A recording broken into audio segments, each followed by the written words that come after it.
नमस्कार दोस्तों, स्वागत है आप सभी का। आप देख रहे हैं ग्राम पंचायत जिला क्षेत्र बिहार राज्य की सुर्खियां। जुड़े रहिए ताजा और बड़े खबरों के साथ। केंद्र सरकार और बिहार के मुख्यमंत्री श्री नीतीश कुमार जी ने 2026 में कौन कौन सी बड़ी योजना और नए नियम लागू किए हैं। 1 करोड़ युवाओं को सरकारी नौकरी देने के लिए ठोस कदम को आगे बढ़ा दिए हैं। गरीबों को 3.5 लाख रुपए का पक्का मकान देने का वायदा को पूरा करने जा रहे हैं। महिलाओं के बैंक खाते में 2 लाख रुपए डीबीटी द्वारा ट्रांसफर करने का दिन तारीख बन चुका है। यह सभी योजना और नए नियम के बारे में एक एक करके विस्तार से। तो दोस्तों, वीडियो को सब्सक्राइब कीजिए और चैनल को एक लाइक कर दीजिए। साथ ही कमेंट करके बताइए कि यह वीडियो आप कहां से देख रहे हैं। साथ ही साथ अगली बड़ी खबर। राज्यसभा सांसद उपेंद्र कुशवाहा की पार्टी राष्ट्रीय लोक मोर्चा RLM से इस्तीफा देने वाले जितेंद्र नाथ, राहुल कुमार समेत दर्जनों नेताओं ने मंगलवार को कांग्रेस का दामन थाम लिया। नीतीश कुमार की सरकार के चर्चित मंत्री और जेडीयू के नेता अशोक चौधरी ने उन मुसलमानों को आरक्षण के दायरे में लाने की मांग की है जो दलितों से धर्म बदलकर मुसलमान बने या मुसलमान हैं लेकिन दलितों की तरह काम करते हैं। मुख्यमंत्री महिला रोजगार योजना 10 हजारी के तहत सभी आवेदन करने वाली महिलाओं को लाभ मिलेगा। ग्रामीण विकास मंत्री श्रवण चौधरी ने विधानसभा में बताया कि इस योजना के लिए 90 अरब रुपए आवंटित किए गए हैं। सफल महिला उद्यमियों को 2 लाख रुपए की अतिरिक्त सहायता भी मिलेगी। प्रधानमंत्री आवास योजना शहरी 2.0 में बड़ा बदलाव किया गया है। ऑनलाइन आवेदन अब बंद हो गए हैं। केवल ऑनलाइन आवेदन ही स्वीकार किए जाएंगे। यदि लाभार्थी 12 महीने या उससे कम समय में आवास का निर्माण पूरा करते हैं तो उन्हें 10,000 रुपए अतिरिक्त मिलेंगे। योजना के तहत लाभार्थियों को 2.50 लाख रुपए 3 किस्तों में मिलेंगे। ऑनलाइन आवेदन करते समय सही जानकारी देना महत्वपूर्ण है। औरंगाबाद के हंसपुरा अंचल के लिपिक श्लोक कुमार को 10,000 रुपए रिश्वत लेते निगरानी टीम ने रंगे हाथ गिरफ्तार कर लिया। 80,000 मासिक वेतन पाने वाले श्लोक को पटना ले जाकर बेउर जेल भेजा गया। जिला पदाधिकारी ने उन्हें निलंबित कर दिया है। यह इस वर्ष निगरानी की दूसरी बड़ी कार्रवाई है जो सरकारी कार्यालयों में लगातार जारी भ्रष्टाचार को उजागर करती है।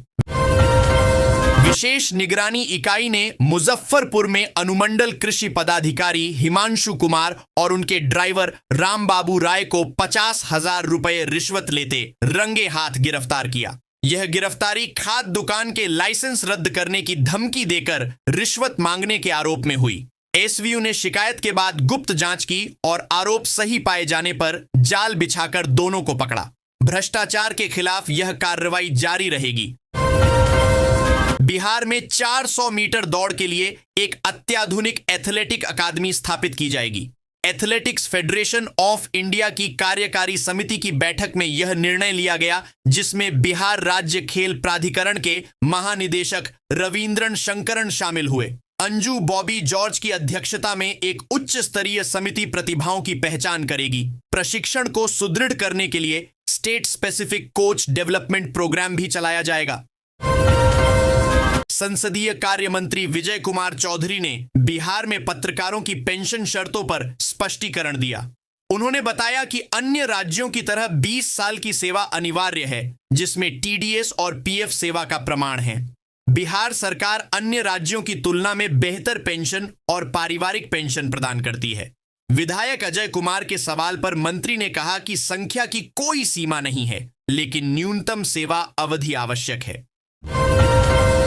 पटना जू में मार्च से ऑनलाइन टिकट बुकिंग शुरू होगी। साथ ही गाइड टूर भी मिलेगा। देश का दूसरा ट्री टॉप वॉकवे बनेगा। सुरक्षा के लिए 150 नए सीसीटीवी कैमरे लगेंगे। 4 महीने में टॉय ट्रेन फिर से दौड़ेगी। मछली घर को हाईटेक किया जाएगा। राजगीर जू सफारी से 2 शेरनियां लाई गई हैं, जबकि एक शेरनी पटना से राजगीर भेजी गई है।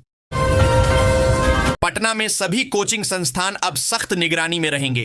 डीएम और एसएसपी ने बिहार कोचिंग संस्थान अधिनियम के प्रभावी क्रियान्वयन के लिए निर्देश दिए हैं। जिला स्तरीय निगरानी समिति गठित की गई है जो सुरक्षा मानकों की जांच करेगी। संस्थानों को 10 दिनों में पंजीकरण या नवीकरण के लिए आवेदन करना होगा। सीसीटीवी निगरानी, शिकायत पेटी, अग्नि सुरक्षा और आपातकालीन निकास जैसे मानक अनिवार्य किए गए हैं। उल्लंघन पर कड़ी कार्रवाई होगी। राज्य में मिशन शक्ति योजना के तहत 318 नए आंगनबाड़ी सह क्रेच केंद्र खुलेंगे, जिससे कामकाजी माताओं को बच्चों की देखभाल में बड़ी राहत मिलेगी। वर्तमान में 186 केंद्र संचालित हैं। नए केंद्रों के खुलने से कुल संख्या 504 हो जाएगी। ये क्रेच बच्चों को सुरक्षित वातावरण, पौष्टिक भोजन और शिक्षा प्रदान करेंगे, जिससे उनकी समग्र देखभाल सुनिश्चित होगी। बिहार बोर्ड मैट्रिक परीक्षा 17 फरवरी से 1699 केंद्रों पर शुरू हो रही है, जिसमें 15 लाख से अधिक परीक्षार्थी शामिल होंगे। सुरक्षा के कड़े इंतजाम किए गए हैं, जैसे सीसीटीवी निगरानी और मोबाइल पर प्रतिबंध। परीक्षार्थियों को जूते मोजे की बजाय चप्पल पहनकर आना होगा और परीक्षा शुरू होने से 30 मिनट पहले केंद्र पर पहुंचना अनिवार्य है। पटना में 70 केंद्र बनाए गए हैं।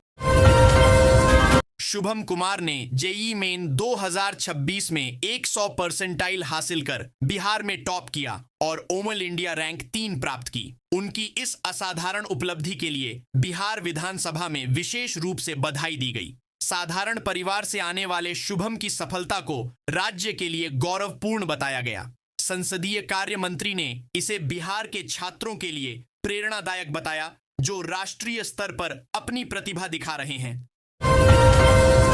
बिहार कांग्रेस में असंतोष खुलकर सामने आया है। पार्टी को मजबूत करने और समर्पित कांग्रेसियों को एकजुट करने के लिए 17 मार्च को पटना में एक महासम्मेलन आयोजित किया जाएगा। पूर्व विधायक छत्रपति यादव ने बताया कि शीर्ष नेतृत्व के प्रयासों के बावजूद बिहार में कांग्रेस कमजोर हुई है। निष्ठावान कार्यकर्ता हाशिए पर हैं, जबकि संगठन को नुकसान पहुंचाने वाले लोग प्रभावशाली बने हुए हैं। यह सम्मेलन जमीनी स्तर के कार्यकर्ताओं को एक मंच पर लाएगा। भागलपुर में शहरी विकास कार्यों में तेजी लाने और विभागों के बीच समन्वय स्थापित करने के लिए नगर आयुक्त ने बैठक की। उन्होंने मार्च तक नए वाटर वर्क्स से जलापूर्ति शुरू करने, पाइपलाइन बिछाने और सड़क मरम्मत कार्य स्मार्ट सिटी मानकों के अनुसार पूरा करने के निर्देश दिए। बिजली विभाग को पोल शिफ्टिंग और अवैध प्रचार सामग्री हटाने को कहा गया, ताकि गर्मी में पेयजल संकट न हो और विकास कार्य समय पर पूरे हों। भागलपुर में विक्रमशिला सेतु पर लगने वाले जाम से परीक्षार्थियों को बचाने के लिए यातायात पुलिस ने व्यापक तैयारी की है। पूर्व में हुए लंबे जाम को देखते हुए बिहार और सीबीएसई 10वीं बोर्ड परीक्षाओं के लिए 24 घंटे क्रेन तैनात की गई है। शहर में 150 से अधिक अतिरिक्त जवान लगाए गए हैं, जो छात्रों की आवाजाही सुनिश्चित करेंगे और बड़ी गाड़ियों को रोकेंगे, ताकि 23,234 छात्र बिना बाधा परीक्षा केंद्र पहुंच सकें। सिवान जिले में 15 अप्रैल से न्यूनतम समर्थन मूल्य पर गेहूं की सरकारी खरीद शुरू होगी। इस वर्ष एमएसपी 2,585 रुपये प्रति क्विंटल निर्धारित किया गया है, जो पिछले साल से 160 रुपये अधिक है। किसानों को कृषि विभाग के पोर्टल पर ऑनलाइन आवेदन करना होगा, जिसकी पंजीकरण प्रक्रिया 21 जनवरी से जारी है। अनुकूल मौसम के कारण अच्छी पैदावार की उम्मीद है। बिहार में पछुआ हवाओं के कारण मौसम शुष्क रहेगा। सुबह शाम हल्की ठंड बनी रहेगी। तापमान में विशेष बदलाव नहीं, न्यूनतम 10 से 15 डिग्री सेल्सियस रहेगा। फरवरी अंत तक हल्की ठंड और कोहरे का असर रहेगा। होली के बाद तापमान बढ़ेगा और गर्मी का प्रभाव शुरू होगा। पटना का अधिकतम तापमान 27.9 डिग्री सेल्सियस दर्ज किया गया। सासाराम में 7 अरब की लागत से कर्मडिहरी गांव के पास सासाराम नॉर्थ जंक्शन बन रहा है। यह जंक्शन सोननगर जपला, गयाजी हावड़ा और डीडीयू दिल्ली रेल लाइनों को जोड़ेगा। आरा सासाराम रेलखंड का दोहरीकरण भी हो रहा है, जिससे मुख्य लाइनों पर दबाव कम होगा और चौसा थर्मल पावर प्लांट को भी लाभ मिलेगा। परियोजना 3 साल में पूरी होने की उम्मीद है। बिहार में मैट्रिक की परीक्षा आज से शुरू हो गई है। छात्र अपने केंद्रों पर पहुंच रहे हैं, जहां कड़ी सुरक्षा व्यवस्था है। छात्राओं के लिए बने मॉडल परीक्षा केंद्रों पर उनका फूल और चंदन से स्वागत किया गया। परीक्षा में जूता मोजा पहनना वर्जित है और मोबाइल फोन पर भी प्रतिबंध है। बोर्ड ने पारदर्शिता बनाए रखने के लिए सख्त निर्देश दिए हैं। कटिहार के कुर्सेला हाट में रविवार शाम लगी भीषण आग से 300 से अधिक दुकानें जलकर खाक हो गईं। इस हादसे में करीब 6 से 7 करोड़ रुपए की संपत्ति का नुकसान हुआ है। दुकानदारों ने शादी के सीजन के लिए कर्ज लेकर सामान भरा था, जिससे अब उनके सामने आर्थिक संकट और लोन चुकाने की चुनौती खड़ी हो गई है। वे प्रशासन से मुआवजे की मांग कर रहे हैं। बिहार के स्वास्थ्य मंत्री ने विपक्ष को मुजफ्फरपुर के एसकेसीएमएच में बने एक 100 बेड के विश्व स्तरीय मानसिक स्वास्थ्य अस्पताल का दौरा करने की खुली चुनौती दी। उन्होंने कहा कि वे खुद उन्हें अस्पताल ले जाकर पूरी व्यवस्था दिखाएंगे। मंत्री ने इसे बिहार के लिए ऐतिहासिक उपलब्धि बताया और विपक्ष पर विकास कार्यों को नकारने का आरोप लगाया। उन्होंने सभी से बिहारी होने पर गर्व करने की अपील की। बिहार विधानसभा में ग्रामीण विकास विभाग के बजट पर तीखी बहस हुई। राजद विधायक गौतम कृष्ण ने मनरेगा, प्रधानमंत्री आवास योजना और जीविका जैसी योजनाओं में व्यापक भ्रष्टाचार का आरोप लगाया। पूर्व बीडीओ रहे कृष्ण ने अपने अनुभव साझा करते हुए कहा कि विभाग में कमीशन के बिना कोई काम नहीं होता। उन्होंने बिहार में महाजंगल राज की स्थिति बताई, जिससे सत्ता पक्ष और विपक्ष के बीच नोकझोंक हुई। बिहार में कफ सिरप कानून पर सियासी हलचल तेज हो गई है। मुख्यमंत्री नीतीश कुमार की मौजूदगी में राष्ट्रीय लोक मोर्चा आरएलएम के विधायक माधव आनंद ने कानून की व्यापक समीक्षा की मांग की। उन्होंने इसे साहसिक कदम बताया, लेकिन बेहतर क्रियान्वयन और संशोधन की आवश्यकता पर जोर दिया। वहीं एआईएमआईएम विधायक अख्तरुल ईमान ने कानून को पूरी तरह विफल बताते हुए इसे और कठोर बनाने की मांग की। साथ ही कफ सिरप माफिया को संरक्षण का आरोप लगाया। तेजस्वी यादव ने पटना में कर्पूरी जयंती समारोह में मुख्यमंत्री नीतीश कुमार और केंद्र सरकार पर तीखा हमला बोला। उन्होंने नीतीश को पलटू राम कहते हुए राजद को 2 बार धोखा देने का आरोप लगाया। तेजस्वी ने बिहार में महाजंगल राज और भ्रष्टाचार बढ़ने की बात कही। उन्होंने सामाजिक न्याय और धर्मनिरपेक्षता की लड़ाई को आगे बढ़ाने का संकल्प लिया। साथ ही कहा कि उनका समय कमजोर हो सकता है, वे नहीं। औरंगाबाद के हंसपुरा अंचल कार्यालय में निगरानी अन्वेषण ब्यूरो ने अंचल लिपिक श्लोक कुमार को जमीन के दाखिल खारिज के लिए 10,000 रुपये रिश्वत लेते रंगे हाथ गिरफ्तार किया। शिकायतकर्ता 2 साल से परेशान था, जिसने पहले 3,500 रुपये दिए थे और लिपिक 15,000 रुपये की मांग कर रहा था। शिकायत के सत्यापन के बाद निगरानी टीम ने यह कार्रवाई की, जिससे कार्यालय में हड़कंप मच गया। नवगछिया चौधरीडीह 4 लेन सड़क में बंशीटीकर के पास व्हीकल अंडरपास बनेगा। 0 माइल फ्लाईओवर के समानांतर फ्लाईओवर बनाने की योजना पर पुनर्विचार हो रहा है। पहले सड़क चौड़ीकरण का निर्णय था। डीपीआर में बदलाव से निर्माण में देरी हो सकती है, लेकिन अप्रैल 2028 तक पूरा होने का लक्ष्य है। यह परियोजना भागलपुर नवगछिया कनेक्टिविटी बढ़ाएगी, जिसमें कई अन्य वीयूपी और आरओबी भी शामिल हैं।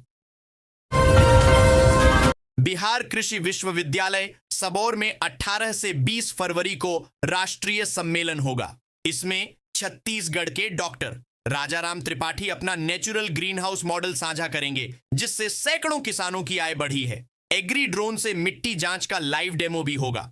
RSHM 2026 विषय पर यह सम्मेलन मिट्टी स्वास्थ्य, जल संरक्षण और टिकाऊ कृषि के वैज्ञानिक समाधानों पर केंद्रित होगा, जो किसानों के लिए महत्वपूर्ण है। मधुबनी में सिलीगुड़ी गोरखपुर एक्सप्रेसवे के लिए भूमि अधिग्रहण का भौतिक सत्यापन किया गया। 5 सदस्यीय टीम ने बेनीपट्टी, सदर और फुलपरास अनुमंडल में 688 हेक्टेयर भूमि के लिए स्थल निरीक्षण किया। अधिकारियों ने भूमि के प्रकार का निर्धारण किया। बेनीपट्टी से होकर गुजरने वाली यह 6 लेन सड़क कई गांवों को जोड़ेगी। भूस्वामियों को जल्द ही नोटिस जारी किया जाएगा, जिससे क्षेत्र में 2 राष्ट्रीय राजमार्गों का मार्ग प्रशस्त होगा। बेतिया में सड़कों पर अवैध रूप से खड़े ट्रक जानलेवा साबित हो रहे हैं, जिससे यातायात बाधित होता है और दुर्घटनाएं बढ़ रही हैं। पिछले साल 202 दुर्घटनाओं में 183 मौतें हुईं। परिवहन मंत्री के सख्त निर्देशों के बावजूद पुलिस कार्रवाई में ढिलाई दिख रही है, जिससे चालकों की मनमानी जारी है। स्थानीय अधिकारी कार्रवाई का आश्वासन दे रहे हैं, लेकिन स्थिति में सुधार के लिए निरंतर अभियान की आवश्यकता है। गोपालगंज के आशी दीक्षित ने अपनी टीम के साथ मिलकर सीखने और स्मृति बढ़ाने वाली एक AI डिवाइस विकसित की है। इस उपकरण को भारत सरकार के पेटेंट कार्यालय से डिजाइन पंजीकरण मिला है। यह डिवाइस शिक्षा, मानसिक स्वास्थ्य और विशेष शिक्षा जैसे क्षेत्रों में क्रांतिकारी बदलाव ला सकती है।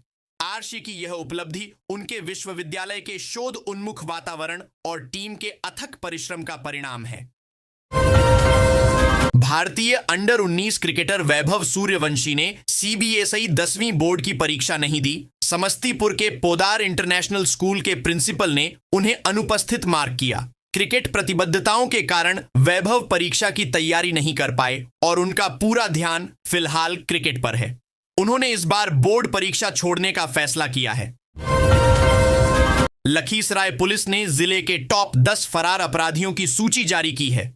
पुलिस अधीक्षक अवधेश दीक्षित ने इन सभी पर इनाम की घोषणा की है जो 1 वर्ष तक वैध रहेगा। आकाश कुमार उर्फ बोआ और नीतीश कुमार उर्फ बजरंगी पर 50-50 हजार रुपए का इनाम है, जबकि 8 अन्य पर 25-25 हजार रुपए का इनाम घोषित किया गया है। पुलिस ने आम जनता से भी सूचना देकर गिरफ्तारी में सहयोग करने की अपील की है। शिक्षा मंत्री सुनील कुमार ने घोषणा की है कि बिहार में सभी श्रेणी के शिक्षकों को एक समान आवासीय भत्ता HRA मिलेगा। उन्होंने विधानसभा में बताया कि इस संबंध में विभाग को पत्र भेजा गया है और 90% HRA विसंगतियां पहले ही दूर कर ली गई हैं। शेष 10% मामलों को भी जल्द ही सुलझा लिया जाएगा, जिससे शिक्षकों को आर्थिक नुकसान नहीं होगा। भागलपुर के मधुसूदनपुर थाना क्षेत्र में एक अर्धनिर्मित मकान में अवैध हथियार बनाने का मिनी कारखाना पकड़ा गया है। STF और स्थानीय पुलिस ने संयुक्त छापेमारी कर बड़ी संख्या में अर्धनिर्मित पिस्तौलें और लेथ मशीनें बरामद की हैं। मकान के निचले हिस्से में लूम चल रहा था, जबकि ऊपरी मंजिल पर हथियार बनाए जा रहे थे। पुलिस ने गोपनीय जांच शुरू कर दी है। दरभंगा मेडिकल कॉलेज में PG और UG के स्वर्ण पदक विजेताओं की घोषणा हुई। PG में 21 और UG में 22 छात्रों को पदक मिले। डॉक्टर सौरभ प्रिंस ने जनरल सर्जरी में टॉप किया। डॉक्टर साक्षी सिंह को बेस्ट ऑलराउंडर गर्ल का तेजस्विनी अवार्ड मिला। राजा बाबू को गोल्डन बॉय और डॉक्टर श्वेता पांडेय को गोल्डन गर्ल अवार्ड से सम्मानित किया गया। बक्सर में मुंडन और गंगा स्नान के कारण यातायात व्यवस्था में व्यापक बदलाव किया गया है। बुधवार को सुबह से शाम 5 बजे तक कई प्रमुख मार्गों पर बड़े वाहनों की नो एंट्री रहेगी।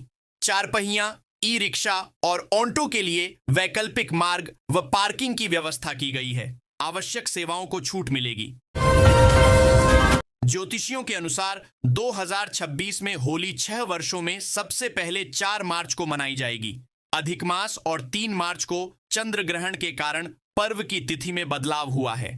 3 मार्च को सूतक काल लगने से रंगोत्सव मनाना शास्त्र सम्मत नहीं होगा। होलिका दहन 2 मार्च को होगा, जबकि होली 4 मार्च को पूर्वा फाल्गुनी और उत्तरा फाल्गुनी नक्षत्र के युग्म में मनाई जाएगी।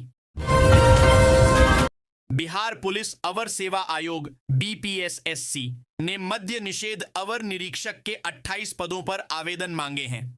ऑनलाइन आवेदन 27 मार्च से शुरू होंगे। इन पदों के लिए प्रारंभिक, मुख्य और शारीरिक दक्षता परीक्षा होगी। स्नातक पास अभ्यर्थी 1 अगस्त 2024 तक आवेदन कर सकते हैं। आयु सीमा और शारीरिक मापदंड भी निर्धारित किए गए हैं। साथ ही BPSSC निम्न वर्गीय लिपिक के लिए 25 फरवरी को दस्तावेज सत्यापन होगा। बिधुपुर के राजकीय अभियंत्रण महाविद्यालय वैशाली में इलेक्ट्रॉनिक्स विभाग ने वेरिलैग फॉर बिगनर्स पर साप्ताहिक कार्यशाला आयोजित की। 16 से 22 फरवरी तक चलने वाली इस कार्यशाला का उद्देश्य छात्रों को आधुनिक तकनीकी ज्ञान और व्यावहारिक कौशल से लैस करना है। आयरलैंड से क्वालकॉम के विशेषज्ञ राहुल रंजन ने डिजिटल डिजाइनिंग की बारीकियों पर ऑनलाइन जानकारी दी, जिससे छात्रों को रोजगार के नए अवसर मिलेंगे। हाजीपुर के महुआ थाना क्षेत्र में रूपेश कुमार के घर में डकैती के प्रयास के दौरान ग्रामीणों ने 3 बदमाशों को पकड़कर पुलिस को सौंप दिया। उनके पास से देसी पिस्टल, कारतूस और अन्य सामान बरामद हुआ। 3 बदमाश मौके से फरार हो गए। गिरफ्तार आरोपियों का आपराधिक इतिहास है और पुलिस फरार सदस्यों की तलाश कर रही है। समस्तीपुर रोसड़ा खगड़िया रेलखंड के 85 किलोमीटर दोहरीकरण की प्रक्रिया शुरू हो गई है। रेलवे बोर्ड ने फाइनल लोकेशन सर्वे FLS और विस्तृत परियोजना रिपोर्ट DPR के लिए टेंडर जारी किया है। पहले चरण में 2.04 करोड़ रुपए खर्च होंगे और रिपोर्ट 6 महीने में सौंपनी होगी। यह परियोजना ट्रेनों की देरी कम करेगी, परिचालन सुचारू बनाएगी और क्षेत्र के सामाजिक आर्थिक विकास को गति देगी। सारण जिले में सारण गुरु ऑनलाइन क्लास का नया सत्र 2026 से 2027 डिजिटल शिक्षा को मजबूत करने के लिए शुरू हो रहा है। जिलाधिकारी और जिला शिक्षा पदाधिकारी के मार्गदर्शन में यह पहल ग्रामीण व शहरी छात्रों को गुणवत्तापूर्ण शिक्षा देगी। इसके लिए विषयवार दक्ष शिक्षकों की आवश्यकता है जो ऑनलाइन माध्यम से अध्यापन कार्य में रुचि रखते हों। इच्छुक शिक्षक अपनी जानकारी देकर इस महत्वपूर्ण कार्यक्रम से जुड़ सकते हैं, जिससे दूर दराज के विद्यार्थियों को लाभ मिलेगा। गोल्ड रेट 17 फरवरी 2026। सोने के भाव में गिरावट जारी, चांदी भी 8,000 टूटी। जाने दिल्ली, भोपाल, लखनऊ समेत बड़े शहरों का लेटेस्ट रेट। फरवरी के तीसरे हफ्ते में लगातार सोने चांदी की कीमतों में गिरावट का क्रम जारी है। अगर आज आपका सोना या चांदी खरीदने के लिए बाजार जाने का मूड है तो यह अच्छा मौका साबित हो सकता है। मंगलवार सुबह सोने की कीमतों में 1,530 रुपये प्रति 10 ग्राम की गिरावट आई है। वहीं चांदी का भाव भी 8,000 रुपये प्रति किलो नीचे लुढ़का है। इससे पहले सोमवार शाम 16 फरवरी 2026 को 24 कैरेट का भाव 1,56,590 रुपये और चांदी का भाव 2,68,000 रुपये प्रति किग्रा पर बंद हुआ था। आइए जानते हैं भारतीय सराफा बाजार द्वारा जारी 17 फरवरी 2026 का अलग अलग शहरों का 18, 22 और 24 कैरेट का लेटेस्ट रेट। 18 कैरेट सोने का भाव प्रति 10 ग्राम में मेरठ, जयपुर, दिल्ली, लखनऊ, चंडीगढ़ 1,16,330 रुपये, इंदौर, भोपाल, अहमदाबाद 1,16,230 रुपये, मुंबई, कोलकाता, हैदराबाद, बेंगलुरु 1,16,180 रुपये, चेन्नई, कोयंबटूर 1,22,500 रुपये 22 कैरेट सोने का भाव प्रति 10 ग्राम में, मेरठ, जयपुर, दिल्ली, लखनऊ, चंडीगढ़ 1,42,150 रुपये, इंदौर, भोपाल, अहमदाबाद 1,42,050 रुपये, मुंबई, कोलकाता, हैदराबाद, बेंगलुरु 1,42,000 रुपये, चेन्नई, कोयंबटूर 1,43,200 रुपये 24 कैरेट सोने का भाव प्रति 10 ग्राम में, मेरठ, जयपुर, दिल्ली, लखनऊ, चंडीगढ़ 1,55,050 रुपये, इंदौर, भोपाल, अहमदाबाद 1,54,960 रुपये, मुंबई, कोलकाता,